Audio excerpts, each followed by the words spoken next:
In today's video, I want to try and prove to you that watching anime with subs, so in Japanese, is a lot better than watching it with dubs, so in any Western languages.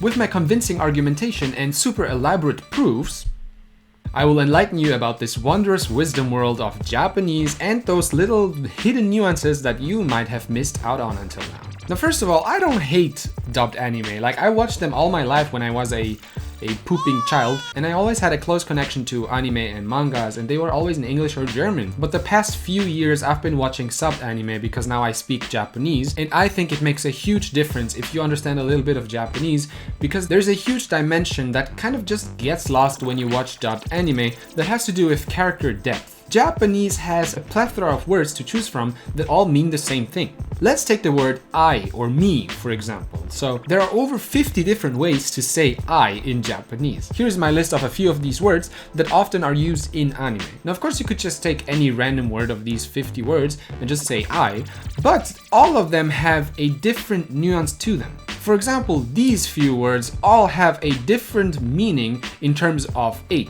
Washi would only be used by an old person. Boku and ore are only used by men. Watashi is politely used by everyone, but in casual settings it's usually used by women. There's also this atashi, which sounds exactly the same like watashi, just without the W sound. Atashi is only used by female speakers, and it's only used in anime. This isn't something that an actual person would usually use. There's a lot more nuances than go into the word I in Japanese, and there's other words that are similar to that. There are a lot of behavioral patterns and also just in general behavior that comes out of these words. If a girl uses the word ore for I, which is mainly used by men in Japan, then you could assume that this girl is a tomboy or somebody who wants to come over as manly or kind of feels manly. A good example for this is Diane from Seven Deadly Sins. She uses the word boku to refer to herself most of the time, which is a predominantly male word, so it's only used by men in Japan. And if you watch Seven Deadly Sins, you might know that she is kind of referring to herself as not girly, so she doesn't think of herself as a vulnerable girl, so I guess this pronoun makes her look more manly. Now, all of these 50 or more words kind of just get condensed into this one English word, which is just I. So you kind of lose all of this information and depth when you translate from Japanese into English, which in my opinion is kind of sad because there are so many more interesting things that I haven't mentioned yet, which all have to do with the word I. Now just imagine you have 10 other words that have the same concept behind them, so you have 50 different words that you can choose from, and they all have a different nuance. It just creates so much more character depth in terms of speech patterns. Another thing that gets lost with words like these is the social interaction and social dynamics between two or more characters. For example, honorifics. There are so many honorifics in Japanese and in general Asian languages which we don't have. Honorifics are things like kun, san, chan, sama, and so on.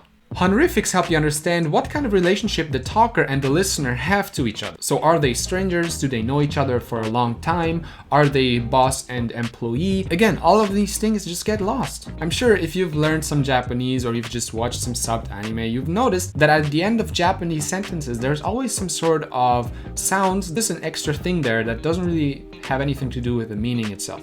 Those things are called sentence end particles, or at least that's what I call them.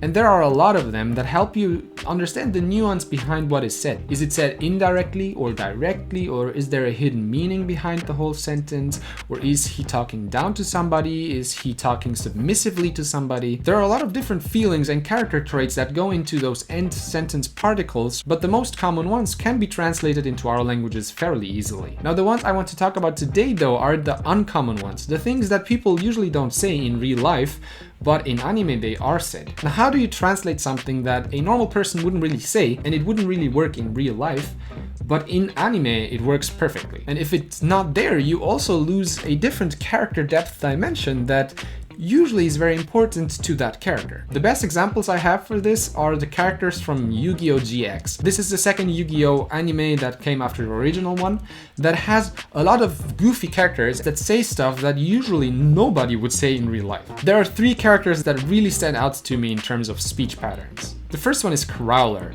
He kind of talks very normally in the German dub, at least. I don't know how the English one is, but I don't think it's much different. And it's not necessarily what he is saying, because this is already like conveyed very well in our dubbed versions, but it's about how he says it. It's the sentence structures, and especially the ending particles. What he uses all the time is nanone. Who says that? Drop out boys を受け入れなければならないのね。しかし、ついにこの時が来たのね。すでにタッグデュエルにふさわしい強力なデュエリストを呼んであるんですのね。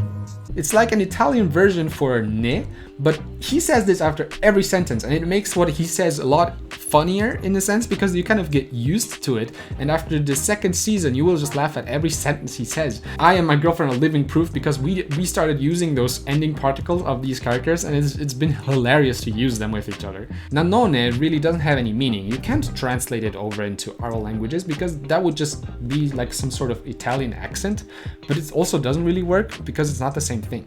Another person is Bonaparte, I think. He's like this other teacher that also has a very strange ending particle he always uses. I think he should be a French person in the anime, and he always uses deare, which is something that exists in Japanese, and it's not really a particle, but it's not something that you use after every sentence. It just sounds silly. Another really funny guy is Dinosaur Boy, who always uses don at the end of sentences. And he also makes a lot of puns with other words that are at the end of the sentence before don. A really funny example would be tan en don.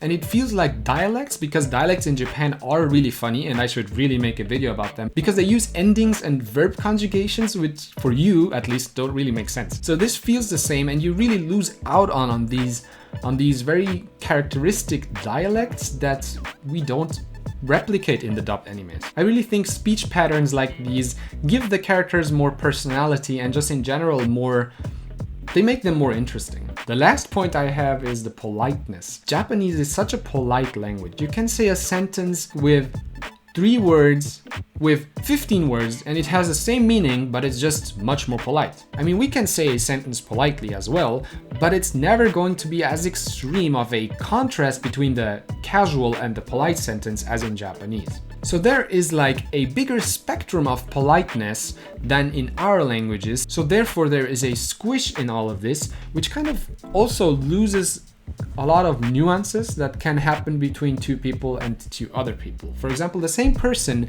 would speak politely to the king and also politely to a knight. In Japanese, they would probably not use the same words for both of them, but in our languages, they might speak very similarly to both of them. Now, this is of course only an example, but Japan is really based on this social politeness that just is omnipresent there, so it just makes sense that it's also omnipresent in anime. We just don't have this inherent politeness over here in the West. I hope this video gave you an insight about how I see the Japanese language and why I love it so much, and also maybe made you want to subscribe to the channel because this is all about Japan and Japanese? Maybe? Yeah? Cool. If you're not learning Japanese, what are you doing? Check out this link here to learn some Japanese. I'll see you in the next video.